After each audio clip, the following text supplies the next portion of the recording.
കേരളത്തിൻ്റെ ചരിത്ര പുസ്തകത്തിൽ പുതിയൊരു അധ്യായമാണ് ഇന്നത്തതോടുകൂടി പിറന്നിരിക്കുന്നത്. ഇവിടെ നമ്മോടൊപ്പം മലയാളത്തിൻ്റെ മഹാനടൻ മമ്മൂട്ടി എത്തിച്ചേർന്നു എന്നത് നമുക്കെല്ലാം സന്തോഷം പകരുന്ന കാര്യമാണ്.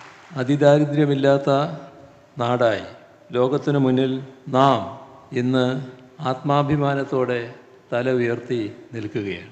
ഇത് പുതിയൊരു കേരളത്തിൻ്റെ ഉദയമാണ്.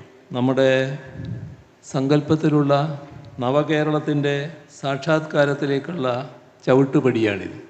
ഒരു മനുഷ്യജീവിയും വിശപ്പിൻ്റെയോ കൊടും ദാരിദ്ര്യത്തിൻ്റെയോ ആഘാതത്തിൽ വീണുപോകില്ല എന്ന് നമ്മുടെ നാട് ഉറപ്പാക്കുന്ന ചരിത്ര മുഹൂർത്തത്തിൽ ഇതിൽ ഭാഗഭാക്കാകുകയും ഇതിന് നേതൃത്വം കൊടുക്കുകയും ഇതിനാവശ്യമായ പിന്തുണ നൽകുകയും ചെയ്ത എല്ലാവരെയും ഹാർദമായി അഭിവാദ്യം ചെയ്യട്ടെ.